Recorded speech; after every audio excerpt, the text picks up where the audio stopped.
My name's Denise, and I'm from Minnesota, but I've lived in Joplin, Missouri for about 15 years. I was on my way to Pizza Hut to pick up a pizza, and when I got to the Pizza Hut, the manager said, "We're going to shut the door because there's a tornado." And they said, "Well, you could come in the freezer with us if you want." And I said no, and I was looking at the hail outside, and I thought, well, I got to get my car out of here so it doesn't get hail damage. And so I drove down the street, just thinking, same old thing. We've always got these tornado warnings. It's not real. It's not going to get us.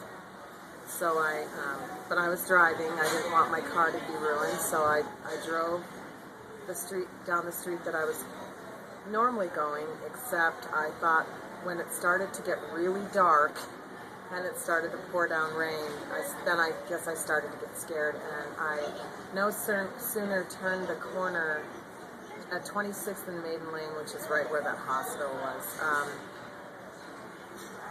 It started to really blow my car, and it was spinning my car, and I was trying to steer it, and I couldn't steer it, and I had I don't know, I just thought I was going to die, and I had my head down, and I guess I just kept saying, I covered this car in the name of Jesus. I just kept saying in the name of Jesus.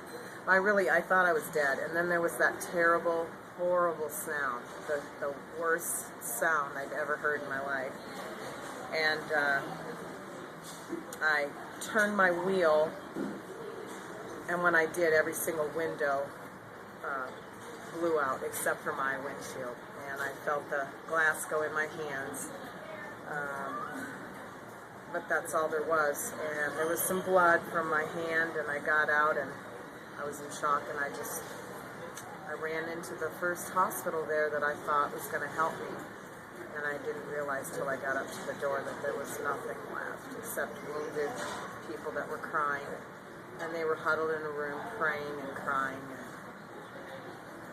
No, I was on foot all night going from hospital to hospital. I left St. John's, I went to Freeman where they couldn't triage me because there were so many wounded, and then I got a ride to Landmark where they triaged me, back to Freeman, got a ride from the ROTC, got sewed up, and they released me, and I started walking with like hundreds of people walking.